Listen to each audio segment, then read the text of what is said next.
Hello बच्चों, आज मैं आपके लिए क्लास 9th की हिंदी बुक की वर्कशीट लेकर आई हूँ 29। ठीक है, इसमें बच्चों परिचय दिया है। देश प्रेम का गौरव गाथा अमर गायक श्री माखन लाल चतुर्वेदी जी का जन्म 1889 में मध्य प्रदेश में हुआ था। मात्र 16 वर्ष की आयु में वे शिक्षक बने। इनकी रचनाएं राष्ट्रीय भावनाओं से युक्त, उसमें स्वतंत्रता की चेतना के साथ साथ बलिदान की भावना भी मिलती है। कविता का नाम है बच्चों कैदी और कोकिला।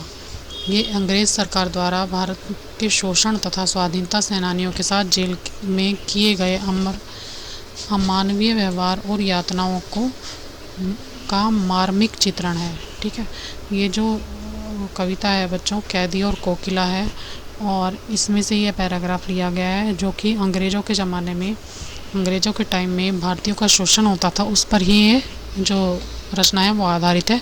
और ये गायक कौन है? श्री माखन लाल चतुर्वेदी जी।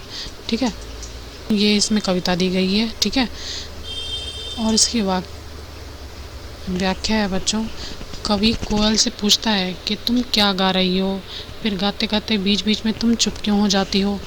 कोयल जरा बताओ तो कि तुम मेरे लिए कोई संदेश लेकर आई हो। अगर कोई संदेश लेकर आई हो तो उसे कहते कहते चुप क्यों हो जाती हो। तो ये कवि अपनी कविता में कह रहा है और कोयल से पूछ रहा है, यह संदेश किसका है, ज़रा तुम मुझे बताओ। कवि ने जेल के अंदर होने वाले अत्याचार एवं दयनीय स्थिति का वर्णन करते हुए कहा कि उन्हें जेल के अंदर अंधकार की काली ऊंची दीवारों के बीच डाकू, चोर, उचक्कों के साथ रहना पड़ रहा है, जहाँ उनका कोई मान सम्मान नहीं है, जबकि स्वतंत्रता सेनानी के साथ साथ इस तरह के बर्ताव नहीं किया जाना चाहिए। जीने के लिए पेट भर खाना भी नहीं मिलता था। ठीक है, और ना ही उन्हें मरने दिया जाता था, यानी उन्हें तड़प तड़प कर जिंदा रहना पड़ता था। ये प्रशासन का उद्देश्य है। इस प्रकार की स्वतंत्रता पूरी तरह से, और जो उनकी स्वतंत्रता थी वो पूरी तरह से छीन ली गई थी। दिन रात वो कड़ा पहरा लगा कर काम करते और उनके ऊपर दिन रात कड़ा पहरा लगा रहता था। इसलिए स्वतंत्रता सेनानी के माध्यम से कवि कोयल से पूछता है, हे कोयल, इतनी रात को तू क्यों जाग रही है और दूसरों को क्यों जगा रही है। कोयल बोलो तो जरा, तुम्हारे कंठ में वेदना यानी कि इतना दुख क्यों है, ऐसे कूक सुनाई पड़ रही है। कोयल तो सबसे मीठी और सुरीली आवाज़ में गाती है और उसके लिए विख्यात है, यानी कि जानी जाती है, जिससे गाते हुए सुनकर कोई भी मनुष्य प्रसन्न होता है। इसलिए वह व्याकुल हो उठा और कोयल से बार बार पूछने लगा कि बताओ कोयल, तुम्हारे ऊपर क्या विपदा आई है।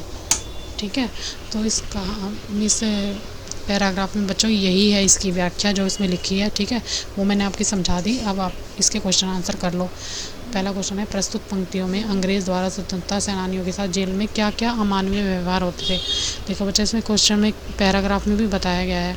ठीक है, तो इसका आंसर है, अंग्रेज़ों द्वारा स्वतंत्रता सेनानी के साथ जेल में अमानवीय व्यवहार किया जाता था। उन्हें भरपेट खाना नहीं दिया जाता था। ऊंची ऊंची काली दीवारों के बीच चोर और चक्कों के साथ रखा जाता था तथा उनके ऊपर कड़ा पहरा होता था। इस प्रकार स्वतंत्रता सेनानियों को तड़पा तड़पा कर जीवित रखा जाता था।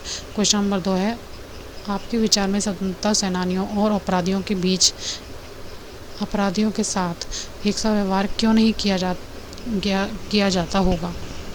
इसका आंसर है, उत्तर, मेरे विचार से स्वतंत्रता सेनानियों और अपराधियों के साथ एक जैसा व्यवहार इसलिए नहीं किया जाता होगा ताकि वे उनका हौसला तोड़ सकें और उन्हें आंदोलन व विरोध करने से रोक सकें। स्वतंत्रता सेनानी को डरा कर उन्हें कमज़ोर करने का प्रयास करने का उद्देश्य से उनके साथ ऐसा व्यवहार किया जाता होगा। ठीक है, क्वेश्चन नंबर 3 है, भाव स्पष्ट करो। मृदुल वैभव की रखवाली सी कोकिल बोलो तो। उत्तर है बच्चों, कवि इस पंक्ति से कोयल से यह जानने का प्रयास कर रहा है, यह जानना चाहता है कि अचानक इतनी रात को क्यों कूक रही है और वह कोई संदेश लेकर आई है जिसे वह बताना चाहती है। क्वेश्चन नंबर 4 है, कोयल की आवाज़ सुनकर कवि की क्या प्रतिक्रिया थी, लिखिए। कोयल की आवाज़ सुनकर कवि को ऐसा लगता है जैसे कोयल उसके लिए कोई अति महत्वपूर्ण संदेश लेकर आई है। ठीक है बच्चों, ये थे इसके 4 क्वेश्चन। आज के वीडियो में इतना ही। अगर आपको मेरा वीडियो पसंद आया हो तो मेरे चैनल को प्लीज़ लाइक करना और सब्सक्राइब करना। Thank you very much.